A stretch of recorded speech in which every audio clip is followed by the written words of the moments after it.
नमस्कार साथियों, श्रीवत्स क्लासेज में आपका स्वागत है। आज हम यहाँ सेकंड ग्रेड साइंस में रसायन विज्ञान की आवर्त सारणी से रिलेटेड कुछ इंपॉर्टेंट क्वेश्चंस को यहाँ डिस्कस करने जा रहे हैं।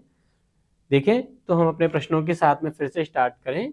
हमारा पहला प्रश्न है, एका सिलिकॉन तत्व है। देखिए, एका सिलिकॉन, एका एल्यूमिनियम, यह जो मेंडलीफ ने अपनी आवर्त सारणी दी थी, दिमित्री मेंडलीफ, जिन्होंने सबसे पहले आवर्त सारणी डेवलप करने का श्रेय दिया जाता है।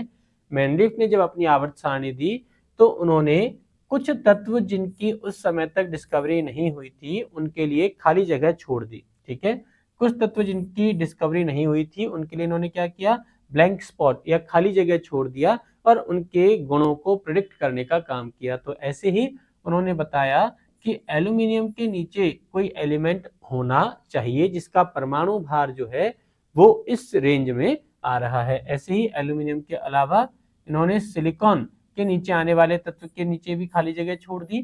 तो इन्होंने क्या कहा कि वो तत्व जो एल्यूमिनियम के नीचे आते हैं उनका नाम रिप्रेजेंट करने के लिए इन्होंने एका प्रीफिक्स वहां पर लगा दिया, तो तत्व का नाम इन्होंने रिप्रेजेंट किया एका एल्यूमिनियम। ऐसे ही जो तत्व सिलिकॉन के नीचे आया उसका नाम इन्होंने बता दिया एका सिलिकॉन। और आज आधुनिक आवर्त सारणी में जब हम सभी तत्वों के नामों को आसानी से जानते हैं तो हम कहेंगे दैट एका एल्यूमिनियम और एका सिलिकॉन, ये जो हमारे तत्व हैं वो क्रमशः Ga और Ge यानी गैलियम और जर्मेनियम होते हैं। तो एका सिलिकॉन तत्व ये आपका है जर्मेनियम, और अगर एका एल्यूमिनियम पूछा जाता तो इसको हम कह देते गैलियम, यानी ऑप्शन नंबर बी इस क्वेश्चन के लिए हमारा करेक्ट आंसर हो जाएगा। नेक्स्ट देखें, इलेक्ट्रॉन बंधुता का सही क्रम निम्न में से है। इलेक्ट्रॉन बंधुता, सबसे पहले तो हम इस टर्म को चेक करें क्या होती है। तो हम कहेंगे कि कोई भी एलिमेंट x है, इस एलिमेंट x के 1 मोल गैसीय और विलगित परमाणु हम लें, उनमें अगर हमें एक इलेक्ट्रॉन ऐड करना है, एक इलेक्ट्रॉन जोड़ना है, तो उस एक इलेक्ट्रॉन को जोड़ने के बाद ये क्या बन जाएगा, x माइनस का गैसीय 1 मोल विलगित समूह या आयन का निर्माण हो जाता है। तो ये जो 1 मोल गैसीय विलगित x हमारे पास में है, इसको x माइनस बनाने के लिए जो ऊर्जा उत्सर्जित होती है उसे हम इलेक्ट्रॉन एफिनिटी या electron gain enthalpy, electron gain enthalpy या इलेक्ट्रॉन बंधुता के नाम से जानते हैं। क्या दर्शाएगा कि वह तत्व जिसके इलेक्ट्रॉन लेने की क्षमता सबसे ज्यादा होगी आसानी से इलेक्ट्रॉन ग्रहण कर लेगा। तो देखिए, हमसे पूछा हुआ है निम्न में से सबसे ज्यादा इलेक्ट्रॉन बंधुता के लिए करेक्ट ऑर्डर क्या होगा। तो देखिए, fluorine, electronic configuration, atomic number की हम बात करें तो एटॉमिक नंबर 9, इलेक्ट्रॉनिक कॉन्फ़िगरेशन हो जाएगा 2s2 2p5। ऐसे ही ऑक्सीजन, इसके लिए हो जाएगा 2s2 2p4। नाइट्रोजन ये आपका हो जाएगा 2s2 2p3, और कार्बन ये आपका हो जाएगा 2s2 2p2। तो हम देख रहे हैं कि अगर फ्लोरीन के पास एक इलेक्ट्रॉन और आ जाए तो यह नोबल गैस कॉन्फ़िगरेशन यानी उत्कृष्ट गैस का विन्यास एक्वायर कर लेते हैं। तो जब यह उत्कृष्ट गैस का विन्यास ग्रहण कर लेगा तो क्या हो जाएगा, स्थायी हो जाएगा, यानी सबसे ज्यादा इलेक्ट्रॉन लेने की क्षमता किसकी, फ्लोरीन की। ऐसे ही उसके बाद ऑक्सीजन की, लेकिन ध्यान दें नाइट्रोजन के पास में पी सबशेल में कितने इलेक्ट्रॉन हैं, 3 इलेक्ट्रॉन उपस्थित हैं, यानी इसका पी उपकोष जो है वो अर्धपूरित हो जाता है। अर्धपूरित होने की वजह से यह हो जाएगा स्थायी, इसके इलेक्ट्रॉन लेने की क्षमता हो जाएगी थोड़ी कम। वहीं कार्बन के इलेक्ट्रॉन लेने की क्षमता नाइट्रोजन से थोड़ी ज्यादा हो जाती है। क्यों, क्योंकि एक इलेक्ट्रॉन लेकर के यह अक्रिय गैस का विन्यास ग्रहण कर लेगा। तो देखिए, सबसे ज्यादा इलेक्ट्रॉन बंधुता होगी फ्लोरीन की, उसके बाद हो जाएगी ऑक्सीजन की, फिर हमारे पास में आएगा कार्बन, और सबसे लास्ट में हो जाएगा नाइट्रोजन, यानी ऑप्शन नंबर ए हमारे इसका करेक्ट आंसर हो जाएगा। तो क्या कह सकते हैं, जैसे जैसे हम आवर्त में लेफ्ट से राइट मूव करते हैं, आवर्त में कहाँ जा रहे हैं, लेफ्ट से राइट, बाएं से दाएं जाते हैं, तो इलेक्ट्रॉन बंधुता का मान बढ़ता चला जाता है, इलेक्ट्रॉन ग्रहण करने की प्रवृत्ति बढ़ जाती है। लेकिन ध्यान रहे, कार्बन और नाइट्रोजन अर्धपूरित पी उपकोष को हमें याद रखना होगा, उसकी वजह से नाइट्रोजन की वजह से इलेक्ट्रॉन बंधुता कार्बन की बजाय कम हो जाएगी। नेक्स्ट अगला देखें, निम्न में से अधिकतम त्रिज्या वाला आयन है। देखिए आपको 4 आयन यहाँ पर दिए हुए हैं, फ्लोराइड माइनस, सल्फाइड -2, Al+3 और मैग्नीशियम +2। अब इन 4 आयनों में से देखिए अधिकतम त्रिज्या वाला आयन कौन सा है, तो सबसे पहले हम कंसीडर करें F Al+3 और मैग्नीशियम +2, ये तीनों तो सम इलेक्ट्रॉनिक स्पीशीज हैं, आइसो इलेक्ट्रॉनिक स्पीशीज हैं, यानी इनके पास इलेक्ट्रॉनों की संख्या समान है। तो फ्लोरीन बाह्यतम कोश में 9 इलेक्ट्रॉन बाह्यतम कोश में 7 इलेक्ट्रॉन थे, माइनस चार्ज आया, 1 इलेक्ट्रॉन बढ़ गया, तो टोटल इलेक्ट्रॉनों की संख्या हो गई 10। ठीक है, ऐसे ही एल्यूमिनियम +3, इसके पास देखिए 13 इलेक्ट्रॉन हुआ करते थे, लेकिन +3 यानी 3 इलेक्ट्रॉन इसने रिलीज कर दिए, तो 10 इलेक्ट्रॉन रह गए। मैग्नीशियम +2, इसके पास 12 में से 2 इलेक्ट्रॉन त्याग दिए, यानी 10 इलेक्ट्रॉन रह गए। वहीं अगर हम सल्फर की बात करें तो परमाणु क्रमांक इसका होता है 16, 2 इलेक्ट्रॉन इसने गेन करते हैं, यानी टोटल नंबर ऑफ इलेक्ट्रॉन हो जाते हैं 18। तो ये तीनों तो देखिए सम इलेक्ट्रॉनिक स्पीशीज हैं, यानी अंतिम इलेक्ट्रॉन कहाँ भरा जाएगा, समान कोश में भरा जाता है, यानी ये नाभिक, ये पहला कोश। तो 10 इलेक्ट्रॉन का मतलब बाह्यतम इलेक्ट्रॉन कोश जो होगा वो सेकंड कोश होगा। वहीं 18 इलेक्ट्रॉन के लिए बाह्यतम इलेक्ट्रॉन कोश जो होगा वो थर्ड कोश हमारा हो जाता है। तो हम कहेंगे दैट S-2 उसमें इलेक्ट्रॉन सबसे दूर गया है, इसका मतलब S-2 की त्रिज्या सबसे ज्यादा होती है।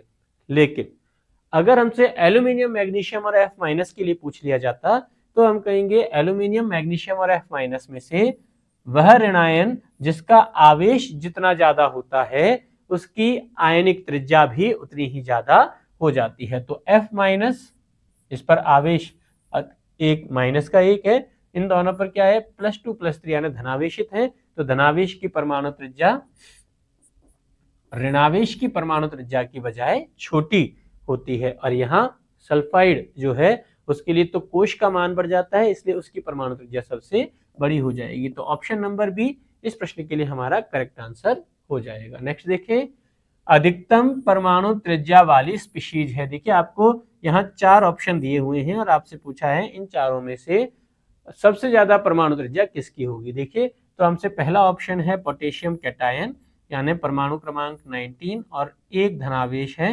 इलेक्ट्रॉनों की संख्या कितनी हो जाएगी 18 इलेक्ट्रॉन यहाँ पर हो जाते हैं। क्लोरीन यानी परमाणु क्रमांक 17 उदासीन है, हम क्लोरीन की त्रिज्या को कोवेलेंट रेडियाई यानी धनायन सहसंयोजक त्रिज्या के रूप में ज्ञात करेंगे।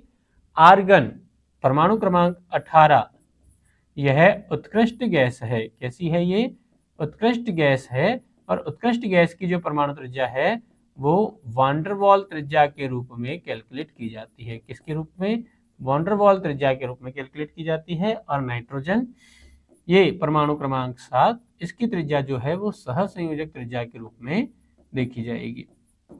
तो देखिए जनरली हम जानते हैं कि धनायन की त्रिज्या अपने परमाणु से छोटी, यानी आर कैटायन की त्रिज्या परमाणु त्रिज्या की बजाय सबसे कम, ऋणायन की त्रिज्या परमाणु त्रिज्या की बजाय बड़ी होती है।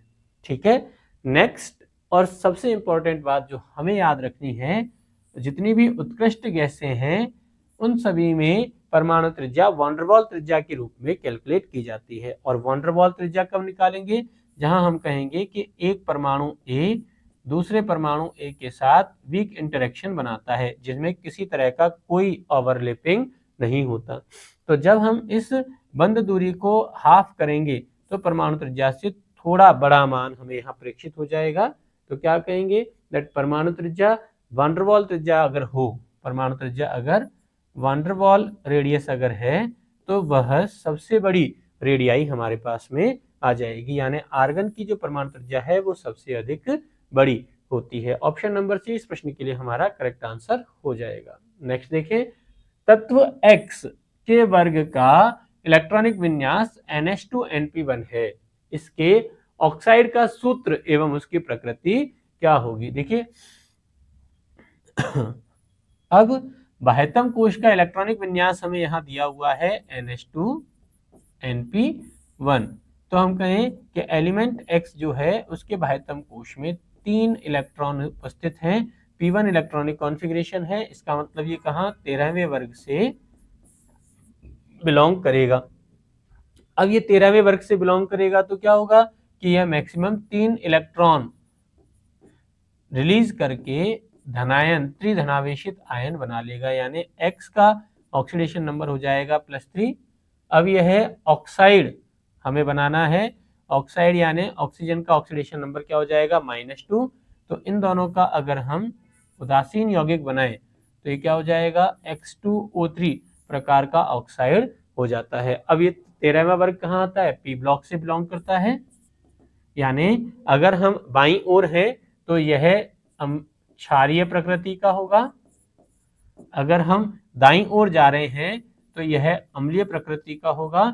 यहाँ बाईं ओर से दाईं ओर के बीच में हम कहीं हैं, यानी यह उभयधर्मी एम्फोटेरिक नेचर का हो जाता है। तो X2O3 प्रकार का ऑक्साइड बनेगा और उभयधर्मी प्रकृति के ऑक्साइड यहाँ पर फॉर्मेशन हो जाते हैं। ऑप्शन नंबर डी इस प्रश्न के लिए हमारा करेक्ट आंसर हो जाएगा। नेक्स्ट देखें, तत्व X, Y, Z व J का इलेक्ट्रॉनिक विन्यास रिस्पेक्टिवली आपको दिया हुआ है 283 X के लिए, 288 Y के लिए, 2881 G के लिए और J के लिए हमें दिया हुआ है 2887।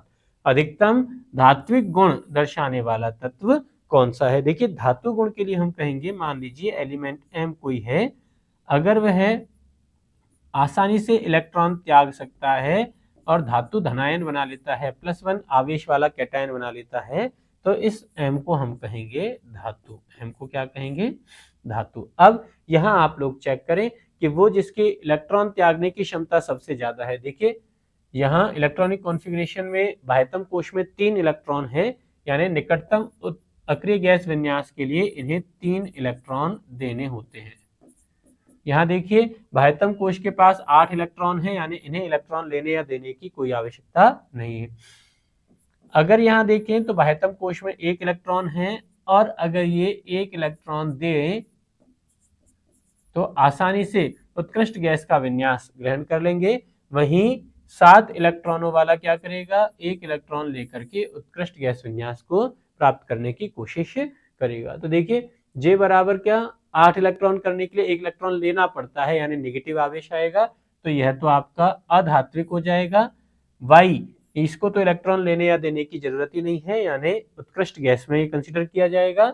यहाँ इसको 3 इलेक्ट्रॉन देने पड़ते हैं और G जो है उसको 1 इलेक्ट्रॉन देना पड़ता है, यानी 1 इलेक्ट्रॉन दे करके आसानी से अक्रिय गैस का विन्यास प्राप्त हो जाएगा। इसलिए हम कहेंगे J जो है उसका धातुई गुण सबसे ज्यादा हो जाएंगे। That means option number C इस प्रश्न के लिए हमारा करेक्ट आंसर हो जाएगा। नेक्स्ट देखें, डी इलेक्ट्रॉन का शील्डिंग इफेक्ट या आवरण प्रभाव हमसे पूछा हुआ है।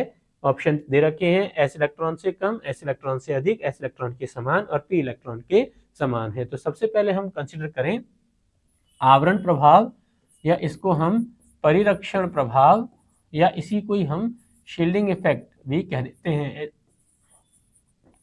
ये तीनों होते क्या हैं अगर हम कंसीडर करें तो हम कहेंगे, जैसे मान लीजिए किसी परमाणु के केंद्र में यहाँ हमारे पास नाभिक है और नाभिक के बाहर ये किसी कोश में, मान लीजिए ये कोई nवां कोश है और उस nवें कोश में आपके बहुत सारे इलेक्ट्रॉन उपस्थित हैं। अब ये जो nवां कोश है उस कोश में देखिए उपकोश होते हैं। जैसे मान लीजिए इस nवें कोश में हमारे पास 4 उपकोश हैं जो क्रमशः नाभिक से बढ़ती हुई दूरी के आधार पर हमारे हो जाएंगे S, P, D और F।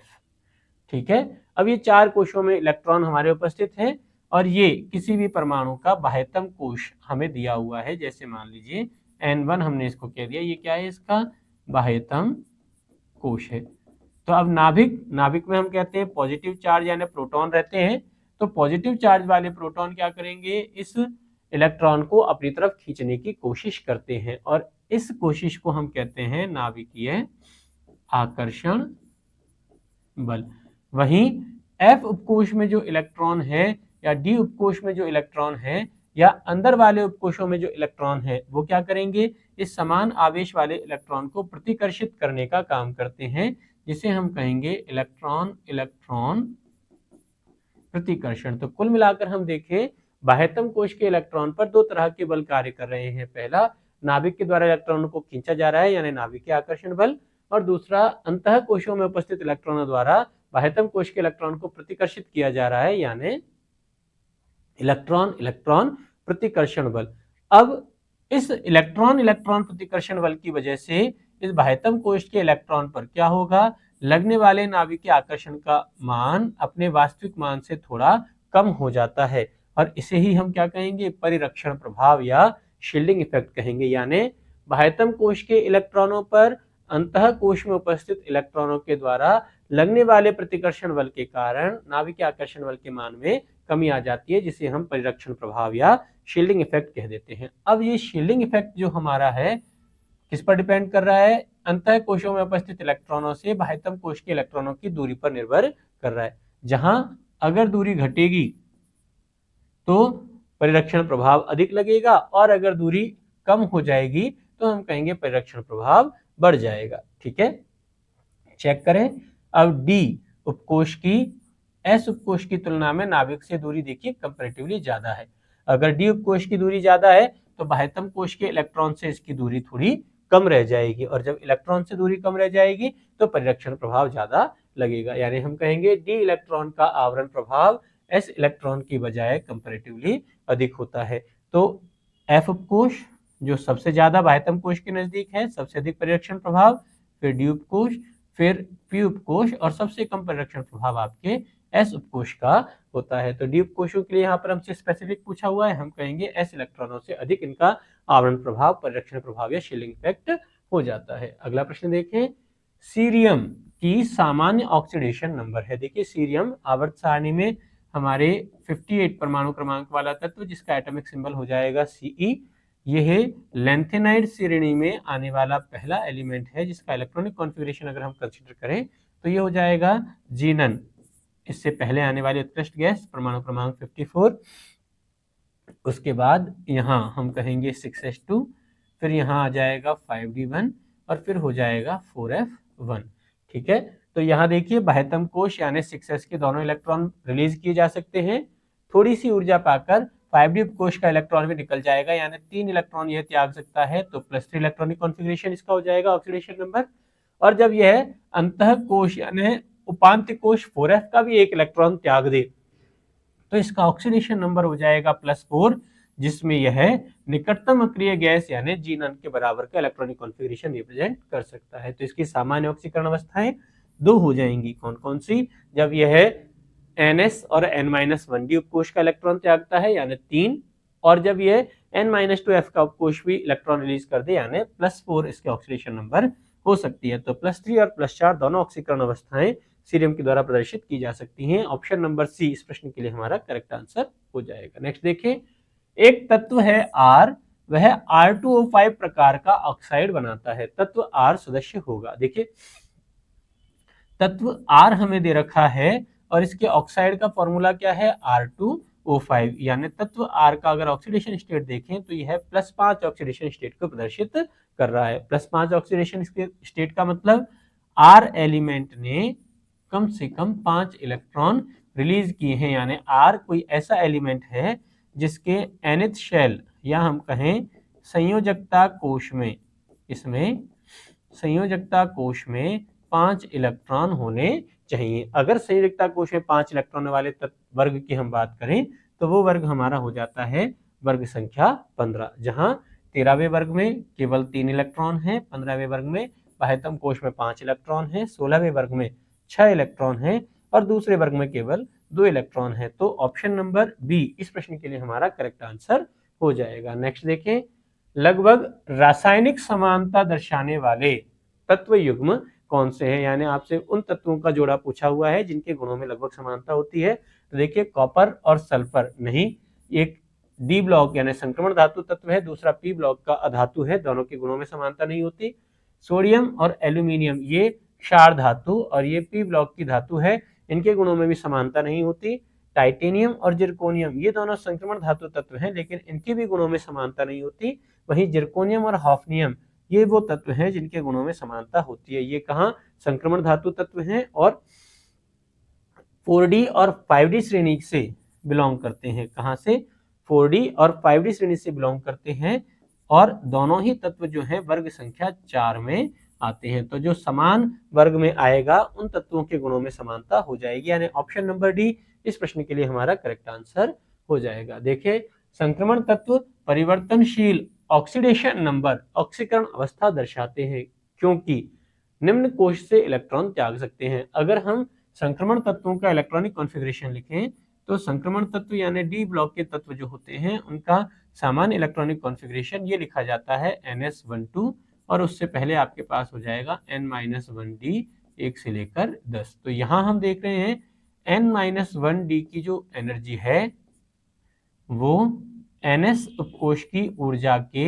लगभग बराबर होती है, यानी जितनी ऊर्जा में NS उपकोश के इलेक्ट्रॉन रिलीज होंगे उससे थोड़ी अधिक ऊर्जा में क्या होगा, N-1D उपकोश के इलेक्ट्रॉन भी रिलीज हो सकते हैं। तो जब ये दोनों इलेक्ट्रॉन रिलीज हो जाएंगे तो क्या होगा, यह NS उपकोश के इलेक्ट्रॉनों को त्याग कर +2 और N-1D इलेक्ट्रॉनों को त्याग कर क्रमशः +3, +4, +5 आसानी से और भी अधिक ऑक्सीकरण अवस्थाएं प्रदर्शित कर देगा।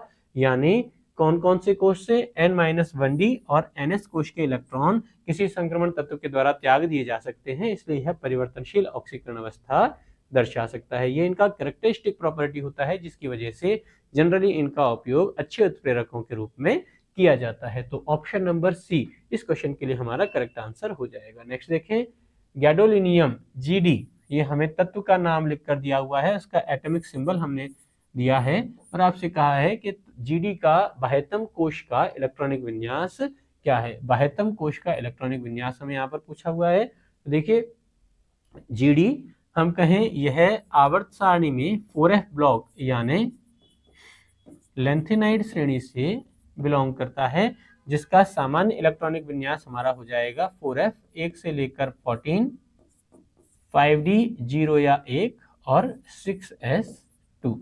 ठीक है, यानी अगर हम गैडोलिनियम इसका परमाणु क्रमांक देखें तो ये आपके हो जाएंगे क्रमशः Ce, Pr, Nd, Pm, Sm, Eu, Gd।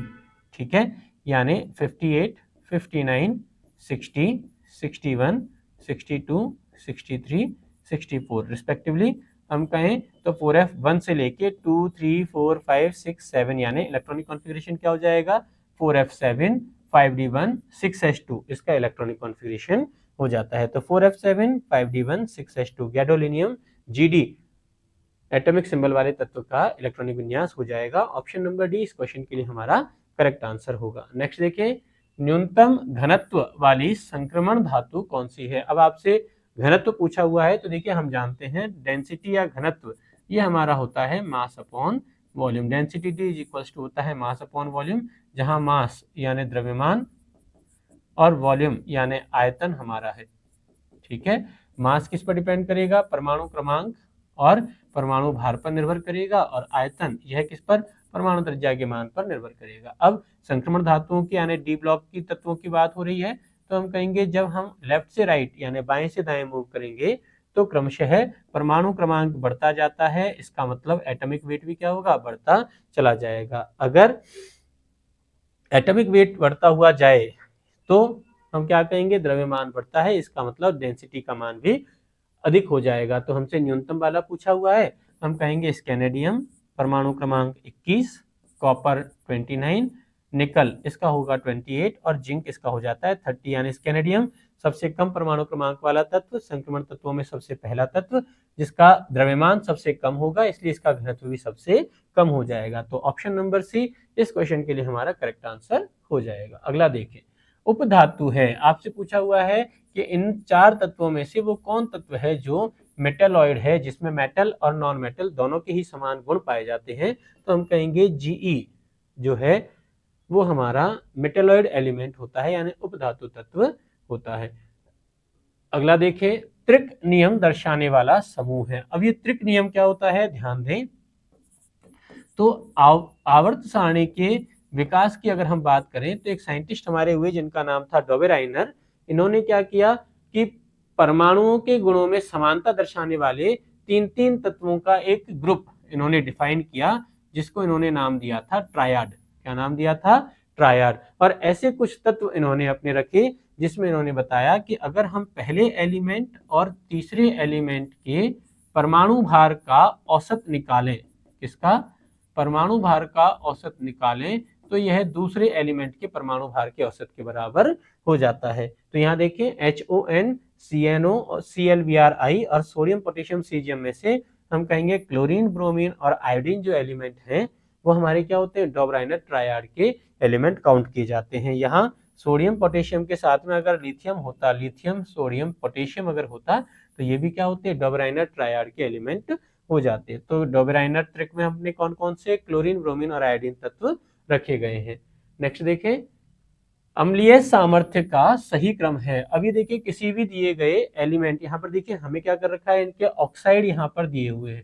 Oxygen का ऑक्सीडेशन स्टेट आपको 3 यहाँ पर बताया हुआ है। अब हमसे पूछा हुआ है अम्लीय सामर्थ्य का सही क्रम क्या है, तो हम कहेंगे किसी भी अधातु, क्योंकि हम अधातुओं के ऑक्साइड की बात करें तो अधातुओं के ऑक्साइड जो है वो कैसे होते हैं, अम्लीय प्रकृति के होते हैं। लेकिन अगर हम धातुओं के ऑक्साइड की बात करें तो धातुओं के ऑक्साइड जनरली क्षारीय प्रकृति के आपके होते हैं। अब अधातु ऑक्साइड में भी हम कहें अगर अधातु का ऑक्सीडेशन नंबर बढ़ता है, पॉजिटिव ऑक्सीडेशन नंबर बढ़ता है, तो उसकी अम्लीय प्रवृत्ति बढ़ती चली जाती है। जैसे क्लोरीन, यहाँ हम देखें इसका ऑक्सीडेशन नंबर है +7, P4O10 इसमें फास्फोरस का ऑक्सीडेशन नंबर हो जाएगा +5 और सल्फर, इसमें सल्फर का ऑक्सीडेशन नंबर है +4।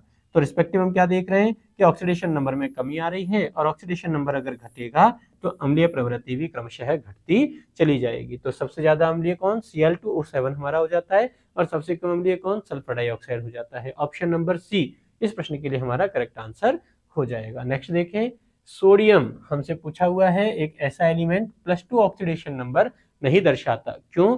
क्योंकि देखिए हम सोडियम की अगर बात करें, परमाणु क्रमांक क्या है इसका, 11। इलेक्ट्रॉनिक कॉन्फ़िगरेशन अगर देखें तो ये आपका हो जाता है नियन 3s1, यानी जैसे ही ये एक इलेक्ट्रॉन त्यागेगा ये निकटतम अक्रिय गैस का विन्यास ग्रहण कर लेगा। तो जब एक इलेक्ट्रॉन त्यागने के लिए आवश्यक ऊर्जा है उसको हम कहेंगे IP1। अगर इसको दूसरा इलेक्ट्रॉन त्यागना है, जब मान लीजिए सोडियम कैटायन बन गया तो इसके पास इलेक्ट्रॉनों की संख्या कितनी रह गई, 10, और इलेक्ट्रॉनिक कॉन्फ़िगरेशन किसका हो गया, नियन का, उत्कृष्ट गैस का।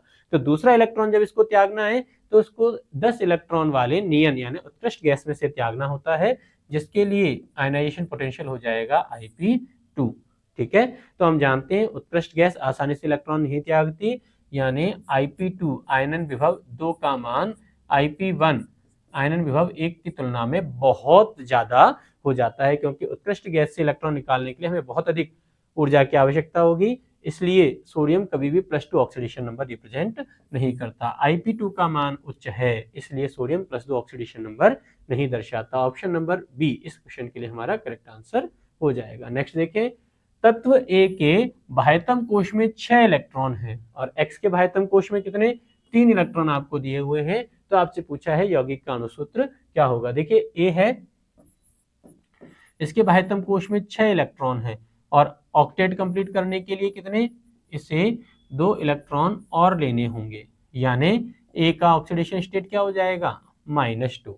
वहीं एक्स हमसे कहता है जिसके बाह्यतम कोश में कितने, 3 इलेक्ट्रॉन है और ऑक्टेट कंप्लीट करने के लिए क्या करना होगा, यह 3 इलेक्ट्रॉन रिलीज कर देगा और इसका ऑक्सीडेशन कितने हो जाएगा, +3 हो जाता है। ठीक है, तो x का ऑक्सीडेशन स्टेट +3, a का -2, जब ये दोनों मिलेंगे तो देखिए XA यानी X2A3 प्रकार के कंपाउंड का फॉर्मेशन हमारा हो जाता है। तो ऑप्शन नंबर डी हमारे इस प्रश्न के लिए करेक्ट आंसर हो जाएगा। 18वें में डी हमारा करेक्ट आंसर हो जाएगा। नेक्स्ट देखें, सबसे कम विद्युत ऋणी तत्व है। देखिए आपसे पूछा हुआ है यहाँ पर जो तत्व दे रखे हैं उनमें सबसे कम विद्युत ऋणता किसकी होती है। तो देखिए विद्युत ऋणता क्या है, ये साझे के इलेक्ट्रॉनों को अपनी तरफ खींचने की क्षमता है, साझे के इलेक्ट्रॉन को लेने की क्षमता है।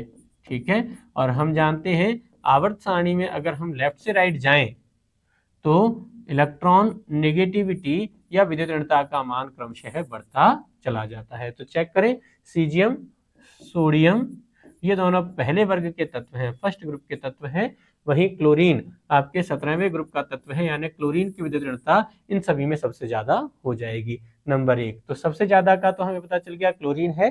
दूसरा हम देखें सोडियम और सीजियम, ये तो दोनों समान वर्ग में आते हैं और जैसे जैसे हम वर्ग में ऊपर से नीचे आते हैं इलेक्ट्रॉन देने का गुण बढ़ता है, इलेक्ट्रॉन देने की प्रवृत्ति बढ़ती है, लेने की नहीं।